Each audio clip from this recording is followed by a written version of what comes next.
Well hi guys, good morning, very good morning. बात करने वाला हूं ईरान और इजराइल वॉर की, जहां से सेंटीमेंट बहुत ज्यादा हर्ट हुआ है। क्या एक्चुअल में वॉर होने वाली है, जहां पर डायरेक्ट इन्वॉल्वमेंट है अमेरिका का? क्या इन दोनों कंट्रीज में वॉर होने वाली है, जिसकी वजह से कल मार्केट ने रिकवरी नहीं दी? मार्केट एक रिकवरी दे सकता था बहुत स्ट्रांगली, क्योंकि इंडिया में इंटरनल कुछ भी ऐसा निगेटिव नहीं था, ना है कि जिसकी वजह से निफ्टी 200 पॉइंट गिर जाए और फर्स्ट रनअप में गिरे। जब बुल रन चलता है, एक फर्स्ट रनअप चल रहा था और ये फर्स्ट सेल ऑफ आया एक अच्छी तेजी के बाद। हिस्ट्री ये कहती है कि पहला जो सेल ऑफ आएगा वो 150 पॉइंट्स का आता है और 100% बॉट हो जाता है। वही रीजन, वही जजमेंट लेके हमने इसको एग्जिट किया। एग्जिट करने के बाद मार्केट को पहले ही भनक लग चुकी थी, जिसकी वजह से एक बड़ा सेल ऑफ देखने को मिला निफ्टी में। क्योंकि जब हमने पुट को एग्जिट किया, पुट था हमारा 22,700 का, उसको हमने एग्जिट किया 142 रुपीज में। हम डैम श्योर थे कि वहां से रिकवरी बननी थी और बन भी रही थी, बट जो निगेटिव न्यूज फ्लो आया उसने सेंटीमेंट को हर्ट किया। बट फिर भी इंडियन मार्केट की कैपेबिलिटी बहुत हाई है, इंडियन मार्केट में स्ट्रेंथ बहुत ज्यादा है, जिसकी वजह से एक बड़ा सेल ऑफ फिर भी देखने को नहीं मिला। इंडियन मार्केट में 235 पॉइंट्स गिरावट के साथ बंद हुआ निफ्टी।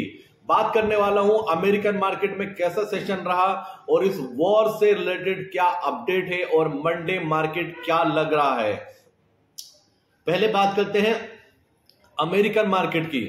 अमेरिकन मार्केट को या वर्ल्ड मार्केट की बात करता हूं। वर्ल्ड मार्केट के लिए भी एक सेंटीमेंट हर्ट हुआ है, सेंटीमेंट निगेटिव हुआ। अपना मार्केट क्लोज होने के बाद जैसे जैसे वहां से आउटकम आना शुरू हुआ, उसको मार्केट ने, ग्लोबल मार्केट ने निगेटिव लिया। जैसे जैसे वहां से स्टेटमेंट आने शुरू हुए, उसको मार्केट ने निगेटिव लिया। मैं ट्विटर पे देख रहा था, ट्विटर पे काफी ट्रेंड चल रहा है इजराइल को लेकर और ईरान को लेकर। क्लियरली बोला जा रहा है उसमें कि बहुत बड़े रॉकेट या बम्बिंग की प्लानिंग है ईरान की, और बहुत बड़ा अटैक ये होने वाला है। गाइज, अगर ये अटैक होता है तो ये बहुत ज्यादा मार्केट को हर्ट करेगा, क्योंकि दोनों कंट्रीज डेवलप कंट्रीज है। अभी तक मार्केट इग्नोर क्यों कर रहा था हमास और या इसको इजराइल की वॉर को? क्योंकि कोई भी बड़ी इकोनॉमी उसमें इन्वॉल्व नहीं थी। यहां पर अगर दो बड़ी इकोनॉमी में क्लैश होगा तो मार्केट के लिए बहुत बड़ा निगेटिव होगा, और वही हमें देखने को मिला क्रूड ऑयल में। क्रूड ऑयल ने कल एक टाइम पर 92 क्रॉस कर दिया था और उसके बाद सस्टेन कर रहा था। दूसरा डॉलर इंडेक्स में इसकी बढ़त देखने को मिली 106। अभी तक का पिछले 6 मंथ का हाई बना है 106। नो डाउट वहां से थोड़ा सा कूल ऑफ हुआ है। और दूसरा सबसे बड़ी चीज गोल्ड। गाइस, गोल्ड रुक नहीं रहा है। कभी भी ऐसा अनसर्टेन होगा, कहीं भी वॉर की बात आएगी तो सबसे बड़ा इंपैक्ट जो आता है वो गोल्ड पर आता है। गोल्ड के लिए सबसे पहला पॉजिटिव था कि गोल्ड की खादान में गोल्ड की कमी होनी शुरू हो गई है। गोल्ड उस तरह से उस रेशियो में नहीं मिल रहा है जिस रेशियो में पहले मिलता था, उसकी कमी ज्यादा हो चुकी थी। डिमांड एंड सप्लाई का खेल होता है। डिमांड ऑलवेज ज्यादा रहती है गोल्ड की, और सप्लाई इस बार बहुत कम थी, जिसकी वजह से गोल्ड ऊपर जा रहा था। और उसको सपोर्ट किया है ऐसी न्यूज ने, ईरान और इजराइल की न्यूज ने। अगर कहीं भी वॉर होगी उसका बेनिफिट जो मिलेगा वो सबसे पहले मिलता है गोल्ड को। गाइस, अपनी मार्केट बंद होने के बाद कुछ न्यूज आई है जो न्यूज निगेटिव है मार्केट को, जिसने निगेटिव लिया है। ये कहा जा रहा है कि अगले 48 आवर्स में, मतलब कल का स्टेटमेंट था, अगले 48 आवर्स में ईरान अटैक करने वाला है इजराइल पर, जिसको लेकर अमेरिका ने वार्न किया है ईरान को कि वो ऐसा अटैक ना करे। लेकिन सब जगह जो न्यूज फ्लो चल रहा है वो बड़ा निगेटिव चल रहा है मार्केट के लिए कि ईरान अटैक करता है। अगर ईरान अटैक करेगा गाइस तो बड़ा झटका लगेगा मार्केट को, बड़ा झटका लगेगा। आप भी प्रिपेयर हो जाइए। जो हमारी पोजीशन है लॉन्ग साइड, उसमें हमारे स्टॉप लॉस ट्रिगर होने के बहुत ज्यादा चांसेस है अगर ईरान वॉर कर देता है। अगर ये क्लेरिफिकेशन आ जाता है कि हाँ ईरान वॉर नहीं कर रहा है, वॉर को स्टॉप कर दिया गया है या ईरान का प्लान कैंसिल हो चुका है, तो वो मार्केट सरप्राइज भी कर सकता है मंडे अपो पॉजिटिव साइड, क्योंकि इतना बड़ा सेल ऑफ हो चुका है। बाजार बहुत हल्के हैं। निफ्टी का पीसीआर 0.7 है, बैंक निफ्टी का पीसीआर 0.7 है, और अमेरिकन मार्केट ऑलमोस्ट 1000 पॉइंट गिर चुका है। अगर कुछ भी ऐसा आया कि वॉर नहीं होने वाली है तो मार्केट सरप्राइज भी कर सकता है। आप गिफ्ट निफ्टी को देखकर टेंशन लीजिए, बीपी हाई कीजिए, लेकिन जो भी न्यूज फ्लो आएगा उसका इंपैक्ट आपको मंडे मॉर्निंग देखने को मिलेगा। इतना कोई बड़ी बात नहीं। अगर ये न्यूज आ जाए कि वॉर अभी नहीं हो रही है, वॉर कैंसिल कर दी गई है, या कुछ भी सेटलमेंट की बात आ जाती है, कुछ भी ऐसा होता है जो मार्केट को पसंद आ जाए, तो मार्केट रॉकेट भी हो सकता है। और इंडियन मार्केट इस बार आउट परफॉर्म करेगा, और आउट परफॉर्म करेगा बैंक निफ्टी। अगर ये वॉर वाली न्यूज नहीं आती तो गाइस मैं डैम श्योर था कि बैंक निफ्टी रॉकेट होने वाला है मंडे। उसका रीजन था इन्फ्लेशन नंबर। इंडिया का जो इन्फ्लेशन नंबर आया है वो बहुत ज्यादा उम्मीद जो थी उससे भी घटकर आया है। 4.91 की उम्मीद लगा के चल रहा था बाजार, और जो डेटा आया है 4.85 आया है। तो बिग पॉजिटिव है ये बैंकिंग सेक्टर के लिए। अभी जो मार्केट गिरा था, वो सिर्फ इंडियन मार्केट जो गिर रहा है वो गिर रहा है ग्लोबल सेंटीमेंट की वजह से, ग्लोबल निगेटिविटी की वजह से। इंडियन मार्केट में कुछ भी ऐसा निगेटिव नहीं है कि हम बहुत तेजी से गिरे या बहुत ज्यादा गिरे। ये सिर्फ हमें झेलना पड़ रहा है ग्लोबल सेंटीमेंट को, और ये कल ही रिकवरी दे सकता था। 100% में श्योर था रिकवरी दे सकता था। अगर ये ईरान और इजराइल वाली न्यूज नहीं आती तो कोई बड़ी बात नहीं थी कि बैंक निफ्टी आउट परफॉर्म करता निफ्टी को, और निफ्टी भी फ्लैट टू पॉजिटिव बंद होता, और बैंक निफ्टी तो 200-300 पॉइंट प्लस में बंद होता, जो कि अभी तक का एक्सपीरियंस कहता है। लेकिन एक डैमेज जो लगा है, जो नेगेटिव न्यूज फ्लो आया ईरान और इजराइल की वजह से, उसने मार्केट को रिकवर नहीं करने दिया।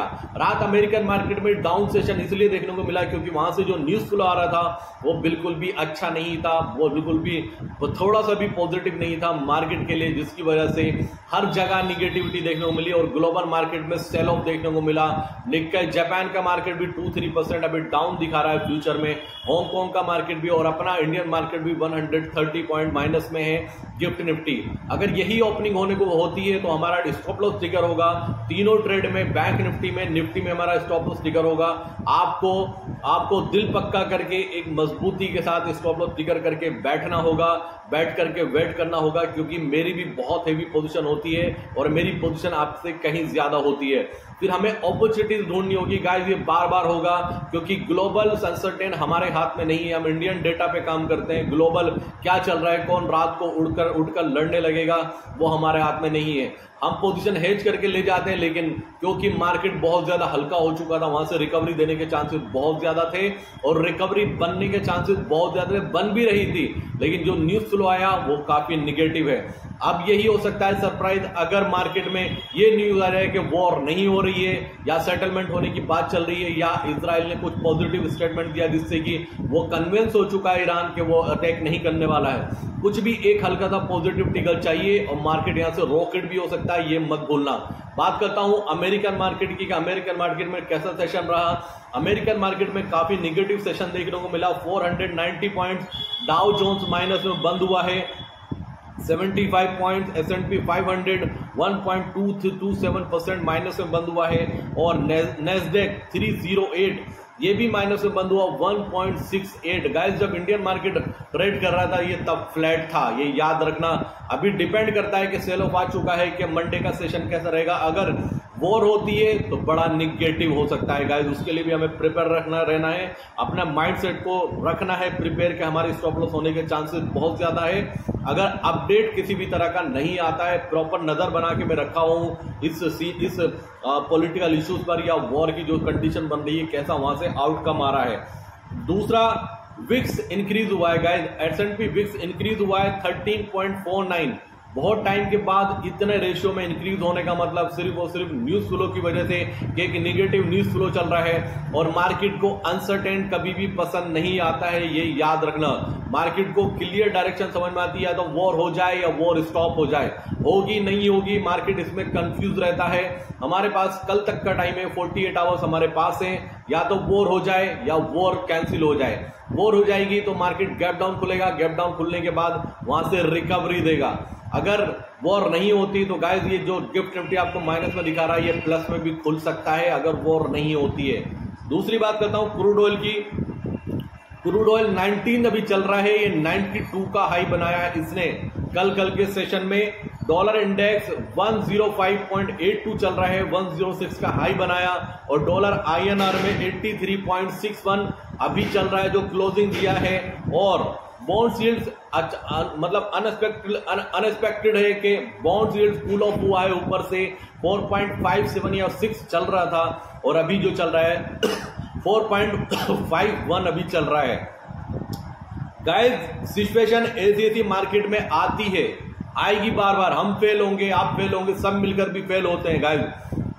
लेकिन डिपेंड ये करता है कि हम अपने आप को कितना पॉजिटिव रख पाते हैं। ठीक है, आप पोजीशन में लॉस होना डिफरेंट थिंग है, हमें गिर के खड़े होना है और हमें लड़ना है, लड़ना नहीं हमें जीतना है। फिर से आप पॉजिटिव रहिए। अगर ये स्टॉप लॉस भी टिकर होगा तो गाइस रेडी, कोई बात नहीं है, टेंशन बिल्कुल लेने की जरूरत नहीं है, आपको दूसरा ट्रेड मिलेगा और वो भी हो सकता है जो अभी तक के डैमेज लगे हैं वो पूरे रिकवर होने के चांसेस उसमें रहेंगे। लेकिन मैं डैम श्योर हूं अभी क्या अगर हो सकता है, इतनी बड़ी इकोनॉमी, कोई भी कंट्री अपनी इकोनॉमी बर्बाद नहीं करना चाहती, कोई भी कंट्री वॉर में नहीं कूदना चाहती है। उम्मीद करते हैं कि वहां से कोई भी हल्का सा भी पॉजिटिव न्यूज आ गया तो मार्केट रॉकेट होने के लिए भी रेडी है, क्योंकि क्रूड ऑयल 92 के ऊपर जाकर क्लोजिंग नहीं दिया, वहां से रिवर्स हुआ और जितना निगेटिव न्यूज फ्लो आना था वो अभी तक आ चुका है। कुछ वीडियो सर्कुलेट की जा रही है कि ईरान ने अटैक कर दिया है इजराइल पर। गाइस ऐसा कुछ नहीं है, उन वीडियोस को देखकर भ्रमित मत होना, वो वीडियोस फेक है और वो पुरानी वीडियोस है, कोई ट्विटर पर अपलोड कर रहा है, वो निगेटिविटी फैला रहे हैं। लेकिन अभी तक कोई भी ऐसा अनाउंसमेंट या ऐसा क्लियर नहीं हुआ कि ईरान ने अटैक कर दिया है इजराइल पर। इजराइल पर अटैक करेंगे तो उनको फेस करना पड़ेगा अमेरिका को, अमेरिका बीच में कूदेगा तो बहुत टफ डिसीजन होगा ईरान के लिए भी। हो सकता है वो बीच का रास्ता 48 आवर्स में निकल जाए, क्योंकि वॉर किसी की भी होगा, कोई जीते या हारे, नुकसान दोनों तरफ होता है, ये हमेशा याद रखना। ये हमेशा याद रखना कि वॉर कहीं भी हो, जो जीतता है उसका भी नुकसान होता है, जो हारता है उसका भी नुकसान होता है। प्यार से रहिए, खुशी से रहिए। जिंदगी रहती है इंसान की, बहुत अपॉर्चुनिटीज मिलती है, अप डाउन चलते हैं लाइफ में। अगर जिंदगी खत्म हो जाए तो फिर एक इंसान नहीं मरता, उसकी पूरी फैमिली डैमेज हो जाती है। बहुत सारी हमने वॉर देखी है, इराक की वॉर देखी है, अफगानिस्तान की वॉर देखी है, गाइस सीरिया के हालात हमने देखे हैं, यूक्रेन की हालत देखी है, यूक्रेन में तो अभी भी चल रही है और वहां के बहुत ऐसी वीडियोज आती हैं या ऐसे डेटा आते हैं जो बहुत बुरा लगता है देखकर, और जाने कितने मासूम लोग मर चुके हैं उसमें। वॉर कोई सी भी हो, किसी की भी हो, जो जीतता है उसको भी नुकसान होता है और जो हारता है उसको भी नुकसान देता है। और वॉर है ना कितनी पीढ़ियों तक निशान छोड़ के चली जाती है, क्योंकि हिरोशिमा और नागासाकी को कोई नहीं भूल पाता है, जापान की दोनों टाउन को जहां पर परमाणु बम से अटैक किया गया था अमेरिका के द्वारा। हर कोई विलन मानता है अमेरिका को, लेकिन जापान ने भी उनके ऊपर अटैक किया था जब वो कहीं न कहीं समंदर के किनारे उनके शिप लैंड थे, वहां पर जाकर इन्होंने अपने एयरक्राफ्ट से बमबारी और बहुत सारी गोले चलाई थी, उसमें 19,000 लोग मरे थे उनके। उसके बाद अमेरिका ने कहीं न कहीं इतना टफ डिसीजन लिया था जिसमें कि 60 से 70,000 लोग मर चुके थे हिरोशिमा और नागासाकी को। पता नहीं, शायद डेटा उससे ज्यादा भी हो सकता है, इतना डीपली मुझे नहीं पता है। गाइस पॉजिटिव रहिए, जिंदगी है तो मौका फिर मिल जाएगा, हमें पॉजिटिव रहना है, एनर्जेटिक रहना है। हालात कुछ भी हो, सिचुएशन कुछ भी हो, अभी हमारा स्टॉप लॉस नहीं कटा है, हमारे पास 2 दिन है, हो सकता है कोई पॉजिटिव न्यूज वहां से आ जाए, क्योंकि एक पॉजिटिव न्यूज बैंकिंग सेक्टर के लिए आ चुकी है, वो है इन्फ्लेशन नंबर। इन्फ्लेशन नंबर को इतने हल्के में मत लेना, ये इन्फ्लेशन नंबर तब बेटर आए हैं जब अमेरिका का इन्फ्लेशन बहुत खराब आया है। तो इंडिया में इंटरनल कोई प्रॉब्लम नहीं है, क्योंकि यहाँ मोदी है तो मुमकिन है गाइस, मोदी है तो मुमकिन है, सब कुछ मुमकिन है। यहाँ पर पॉजिटिविटी चल रही है, सब कुछ अच्छा चल रहा है और इलेक्शन बीजेपी जीत रही है। अभी कुछ मैसेज आप लोगों ने शेयर किए थे जहां से राजस्थान का भी था, या सर्वे अगर मैं टीवी के देखता हूं वहां पर पॉजिटिविटी है कि बीजेपी जीत रही है। अगर आपका कोई एक्सपीरियंस है, आप मेरे साथ एक्सपीरियंस शेयर करना चाहते हैं लेटेस्ट, तो प्लीज शेयर कीजिए, हमारे व्यूअर्स को फिर बेनिफिट होगा और हमें आगे चल के पोजीशन बनाने में बेनिफिट हो सकता है। तो ये पूरा अपडेट था, मेरी प्रॉपर नजर बनी हुई है ईरान और इजराइल वॉर पर, क्या वहां से अपडेट आता है, जैसा भी होगा मैं आपको अपडेट करूंगा। पॉजिटिव रहिए, मंडे उम्मीद करते हैं कि स्टॉप लॉस ट्रिगर ना हो, अगर हुआ भी तो हमें इसी एनर्जी के साथ पॉजिटिव रहना और फिर से हमें पोजीशन क्रिएट करनी है और लड़ना है और जीतना है इस बार नेक्स्ट वीक में। और बिलीव मी गाइज, आपको इलेक्शन तक मेरे साथ चलना है एनी हाउ। मैं बिल्कुल भी ये नहीं चाहता हूं कि कोई भी यहां से हमें छोड़कर जाए या कुछ भी निगेटिव सोचे, इलेक्शन तक आपको मेरा साथ देना होगा। मेरी कंडीशन पर, मेरी पोजीशन साइजिंग पर, मेरे एक्सपीरियंस पर आपको बिलीव करना होगा। इलेक्शन तक का आपको मुझे टाइम देना होगा। तो गाइस ये था पूरा अपडेट मार्केट से रिलेटेड, जो रात को अपडेट्स हुए या जो भी अपडेट्स आ रहे हैं मैं आपको डेफिनेटली अपडेट करूंगा ईरान और इजराइल की न्यूज पर। आप भी नजर बना के रखिए, कुछ भी आपको अपडेट होता है तो प्लीज मुझे मैसेज कीजिएगा। Thank you so much, love you दोस्तों। देखते हैं मंडे कैसा सेशन रहता है या न्यूज फ्लो। मार्केट अब जो रिएक्ट करेगा वो सिंपल रिएक्ट करेगा ईरान और इजराइल के न्यूज फ्लो पर। मार्केट और कुछ अभी नहीं देखेगा। इंडिया का डेटा बहुत पॉजिटिव आ रहे हैं और बहुत ज्यादा पॉजिटिव है। अगर एफआईएस का डेटा मैनिपुलेट नहीं किया जाता तो एफआईएस का डेटा मतलब परसों का यानी कि थर्सडे वेडनेसडे के सेशन का एफआईएस का डेटा उन्होंने 1 मिलियन करोड़ की बाइंग करी थी। इसका मतलब निफ्टी को 23,000 करोड़ कर देना चाहिए था। अगर आप कल के डेटा को देखकर निगेटिव हो रहे हो तो मंडे हो सकता है आपको सरप्राइज मिला। Thank you so much, love you दोस्तों। पॉजिटिव रहिए, सिचुएशन कुछ भी हो हम साथ में मिलकर चलेंगे और साथ में एक साथ बढ़ेंगे। थैंक यू सो मच, जय हिंद दोस्तों। गाइस एक अपडेट, अगर आप लोगों ने अभी तक हमारा टेलीग्राम ज्वाइन नहीं किया है तो टेलीग्राम का लिंक आपको डिस्क्रिप्शन में मिल जाएगा। और टेलीग्राम पे आप जब क्लिक करें तो वेट कीजिएगा टेलीग्राम ओपन होने का, क्योंकि उसमें टाइम लगता है ओपन होने में। अगर आपने नहीं ज्वाइन किया है तो ज्वाइन कीजिए और बिलीफ सिस्टम को फॉलो कीजिए। अभी तक सिर्फ एक स्टॉप लॉस ट्रिगर हुआ है पिछले 8 से 10 ट्रेड में, एक हो सकता है मंडे, वो भी डिपेंड करता है। पहले ही मैं एक्सेप्ट कर रहा हूं इस चीज को।